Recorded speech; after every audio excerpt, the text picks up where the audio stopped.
Son las 7:28. Ayer el alcalde de Guayaquil tuvo una respuesta muy fuerte a la denuncia presentada en su contra por supuesto tráfico de combustibles. Una denuncia muy fuerte contra la asambleísta Lucía Jaramillo de ADN, que además integra este frente parlamentario contra el contrabando de combustible. Asambleísta Lucía Jaramillo, gracias por acompañarnos. Buenos días. Bueno, ¿esperaba usted esa respuesta o esperaba una explicación? Muy buenos días, Milton. Muy buenos días a todos los televidentes que nos ven a través de Teleamazonas. Bueno, la verdad, como usted mismo lo dice, Milton, yo me esperaba una respuesta digna, una respuesta que esté a la altura de un alcalde de la ciudad de Guayaquil. Pero lamentablemente recibí insultos, recibí ataques y, pues bueno, son mañas de la vieja política, de la escuela de la vieja política, de esa política que no quiere dejar avanzar al gobierno.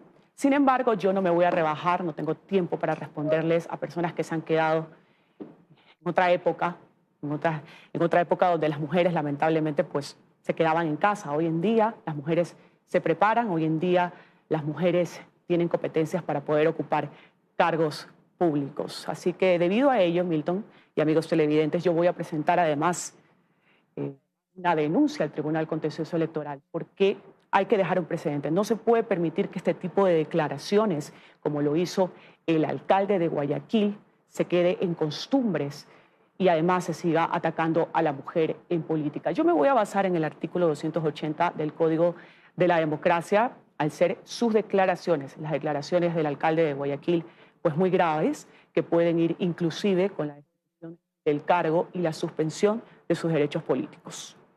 Vamos a lo de fondo.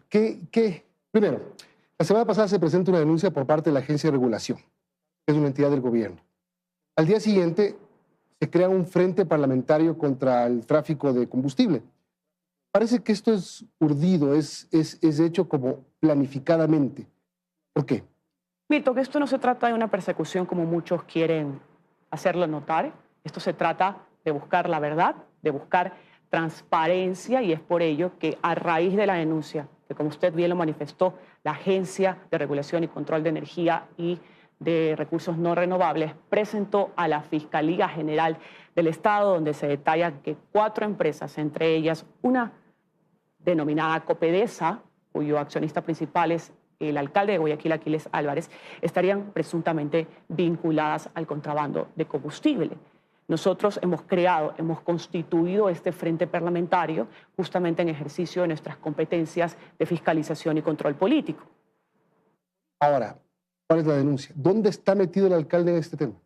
Bueno, según detalla la denuncia, se han identificado que los volúmenes despachados por Petroecuador y la facturación electrónica de varias estaciones no guardan congruencia.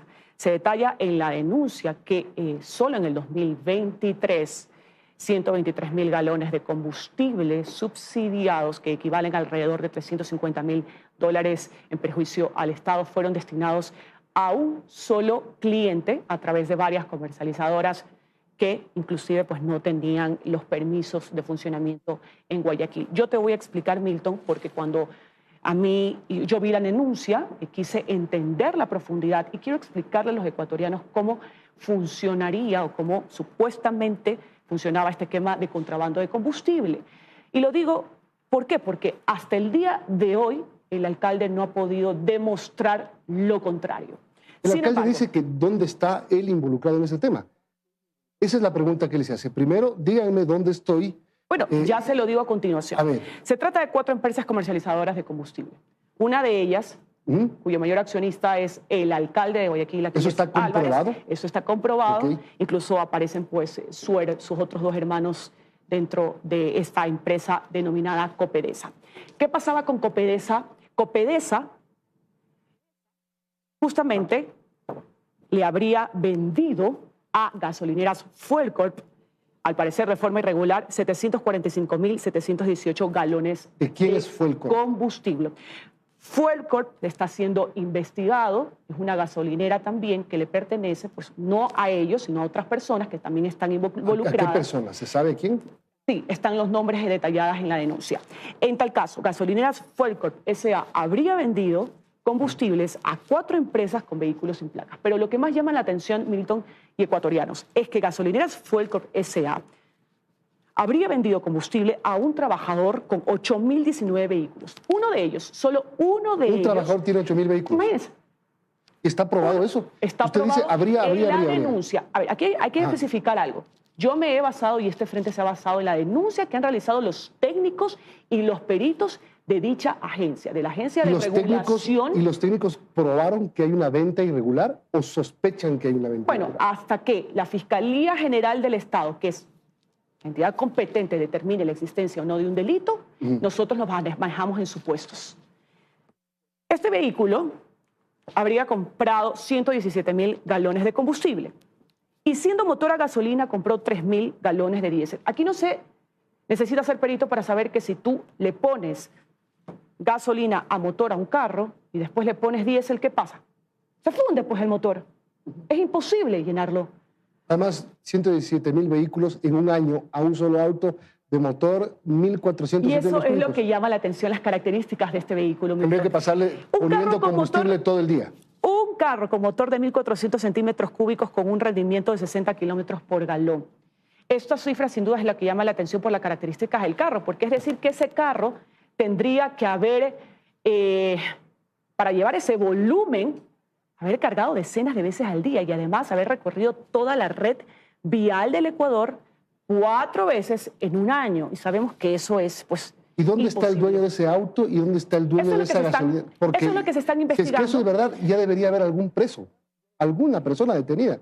Si es que esto es verdad, porque los números son una locura, ¿dónde están los detenidos? Bueno, en ese caso será la Fiscalía General del Estado que avance con las investigaciones junto al denunciante que tiene todas las pruebas, que tiene todos los documentos para argumentar quiénes han estado involucrados, qué vehículos, sobre qué característica y cómo se manejaba este esquema en la que pues el tema de contrabando de combustible. Pero aquí es más importante detallar, Milton y amigos televidentes, que a ver, el subsidio de combustible es un beneficio que el Estado ecuatoriano le daba a las personas que más lo necesitaban para sus actividades diarias, no para que unos cuantos se hagan millonarios de la noche a la mañana. Ustedes crean el Frente Parlamentario para investigar exclusivamente al alcalde.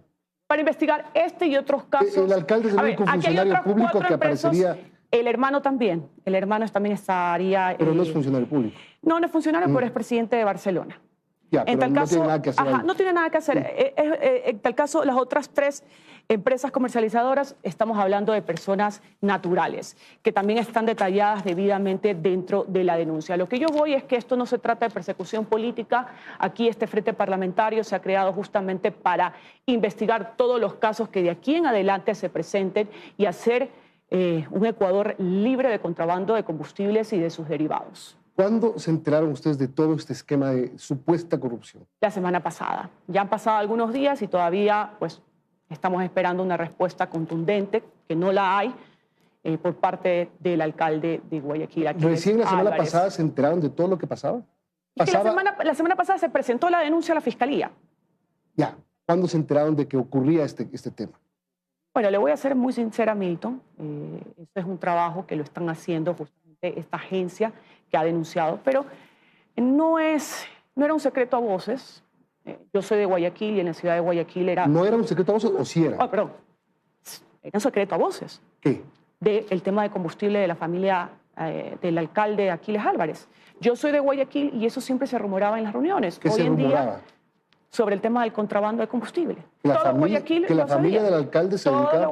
Todo Guayaquil sabía. Era un secreto a voces. En todas las reuniones en Guayaquil se hablaba del contrabando de combustible de la familia de Aquiles Álvarez. Ahora, pues el gobierno ha tomado la decisión de investigar a fondo esto de aquí y lo ha hecho a través pues, de sus órganos competentes, en este caso de la Agencia de Regulación y Control de Energía de Recursos No Renovables. Bueno, veremos qué dice la Fiscalía sobre este tema, porque si es que esto se prueba, que un vehículo compre solamente un vehículo en un año 117.000 galones de gasolina y ¿cuántos? ¿3.000 de diésel? ¿2.000? 3.000 galones de diésel. ¿A dónde lo llevaron? Eso es lo que también se está investigando. ¿Saben ustedes del fin de ese combustible? Porque el fin de ese combustible no es el vehículo con 117.000 galones. ¿Cuál es el fin? Es distribuirlo a otras partes, obtener ganancias de ese combustible. a contrabandearlo fuera de las fronteras? Así es, por Perú, supuestamente. Supuestamente, o sea, ustedes tienen la información de que este combustible salía al Perú.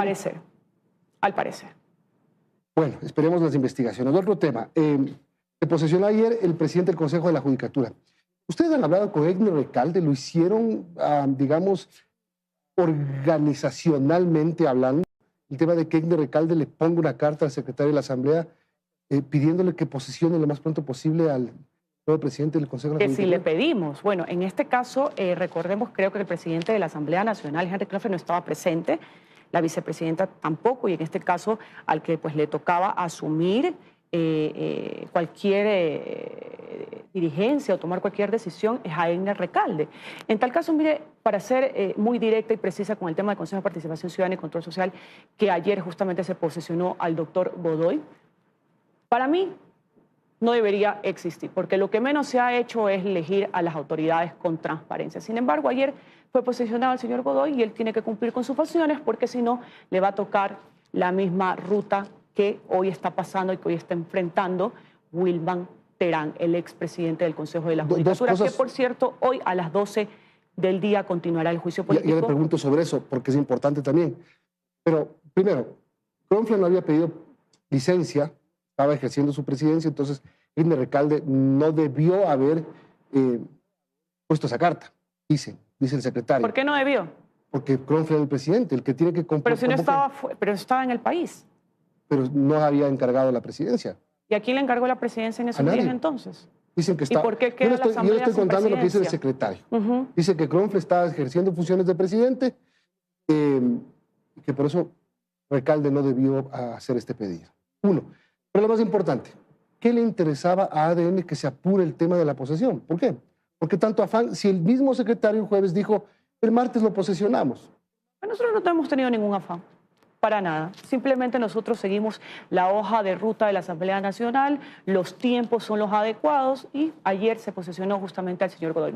No hay intereses de por medio, no hay intereses en la que nosotros queramos que sea el señor Godoy posesionado lo más inmediato posible, simplemente se tomó esta decisión a raíz de que no estaba el presidente de la Asamblea Nacional, tampoco la vicepresidenta, y le tocaba a Egner Recalde pues tomar estas medidas. ¿Usted sabe si es que es verdad que un asesor de ADN le llamó al secretario de la Asamblea en nombre de Esteban Torres a presionar y amenazar? No lo creo, la verdad lo dudo. Lamentable que el secretario general de la Asamblea Nacional se haya convertido en un actor político más en vez de limitarse a sus funciones, tal como lo señala la Ley Orgánica de la Función Legislativa. ¿No cree que hubo esa amenaza? ¿Preguntaron? ¿Averiguaron? No, yo sé que no hubo esa amenaza porque nosotros no trabajamos con presión, nosotros no trabajamos bajo amenaza, nosotros no perseguimos a nadie como ellos, en cambio sí lo están haciendo a cualquier funcionario que pertenezca al gobierno de Daniel Noboa. La pregunta final, ¿cómo va a votar ADN sobre el juicio político hoy? Bueno, a favor de la censura del juicio político del expresidente de la Judicatura y también pues su compañera y ex vocal. Maribel Barreno. Así es, Maribel Barreno. Faltan votos, pero ¿no? Faltan votos, nosotros esperamos que esta Asamblea Nacional, porque lo que queremos es eso, combatir la impunidad. Recordemos que el lunes pasado, con 88 votos, no se pudo archivar el juicio político a Wilman Terán y a Barreno, esto a pesar de que la Comisión de Fiscalización, su presidenta de las filas correístas, quiso salvarlos, pero no pudieron. Muchas gracias. Lucía Jaramillo, asambleísta del bloque ADN, hoy al mediodía va Wilman Terán a defenderse en el Pleno y luego se tomará votación porque ayer lo hizo Maribel Barreno.